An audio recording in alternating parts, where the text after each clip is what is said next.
Good morning, everybody, and welcome to my channel. My name is Jakub Banish, and today we're going to be talking about SpaceX and the latest updates regarding, their plans for the moon and for Mars exploration. So buckle up and let's go. So first of all, there's a new video that kind of popped up of Elon, talking about his plans about basically occupying Mars. He kind of did it as part of the political campaign for Trump. I will not get into it. I'm European, I have my own opinions about this stuff, but let's not get political here. So let's play this little clip. It's like 30 seconds where he talks about, what are their plans. So let's put it there. 3, 2, 1, let's go. You can travel to Mars roughly every 2 years. So every 26 months, the planets align, and you can travel from Earth to Mars. And we're actually at a planetary alignment moment right now, or in the next few months. And so in roughly 2 years, there will be another planetary alignment. And that's when we intend to send the first Starship rockets to Mars. Yeah. All right, so you heard it here. Basically, within next 2 years, there will be the planetary alignment. So we can expect the Starship to attempt to land on Mars, probably multiple Starships, within 2 years. So that's 2026, 2027 window.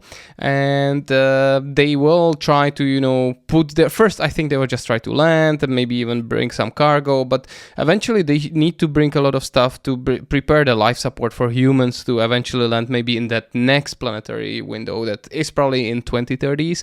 He hasn't been talking about it that openly, but this is very ambitious, and we've seen significant progress of the Starship program, right? Like from the Starhopper in 2019 to what we see now with the Starship 5 landing in these tiny arms of the tower.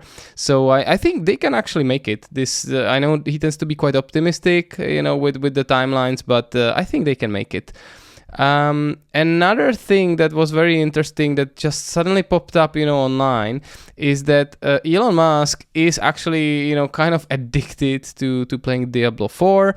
And while doing this, he's still working, he's multitasking. So he seemed to record, when he was in a conference call where the team was basically updating him on what went well or what didn't go so well, in the Starship 5 launch. And yeah, just hear it for yourself. I'll play it here. Not immediately. I wanted to be really upfront about the scary shit that happened and what we're doing about it, because I think that's our focus getting to Flight 6. Like, as Mark talked about, really trying to focus on booster risk reduction versus ship envelope expansion. So, kind of in chronological order on the landing burn, we had a misconfigured spin gas support that didn't have quite the right ramp-up time for bringing up spin pressure. And we were 1 second away from that tripping and telling the rocket to abort and try to crash into the ground next to the tower. Wow. Instead of the tower. Yikes. So healthy rocket. Erroneously tell a healthy rocket to not try to catch. And wow. We knew we had a whole bunch of new aborts and commit criteria that we tried to double check really well, but I think our concern was well placed, and one of these came very close to biting us. This was one of the reasons we were thinking about delaying the launch. If we delay one day, we would go check for things some more. I'm not saying we would have found. I don't know if we would have found this one, but just we were scared about it before launch, I think. That's the takeaway. Well, we were scared about the fact that we had 100 aborts that were not super trivial, but ultra well grounded, and we didn't do as good of a review as we did for pre-flight 1 liftoff, when we were in a similar risk posture, and we spent a load of time. Okay, let's stop it there. I think this is incredibly, interesting, right? Because they are really showing us the internal kitchen. I think, this is not something that they have publicly, talked about. And, Elon is just putting it out there. First of all, it's interesting that he's playing Diablo without any sounds whatsoever. He's just visually, impressed with this. And he's able to having these conversations. He was shocked himself. He didn't know that they were 1 second away from aborting and actually, crashing the ship next to the tower into the concrete. So yeah, that's crazy. That's really crazy. And last but not least, there was a chart that basically popped up from like a conference which is called the Mars Update, and there are basically 4 bullet points. You can see it on the screen. So the SpaceX is basically saying that their goal is to build a fully self-sustaining city on Mars within the next 20 years. Okay, this sounds much more realistic, and a fully self-sustaining city on Mars will need around 1 million people.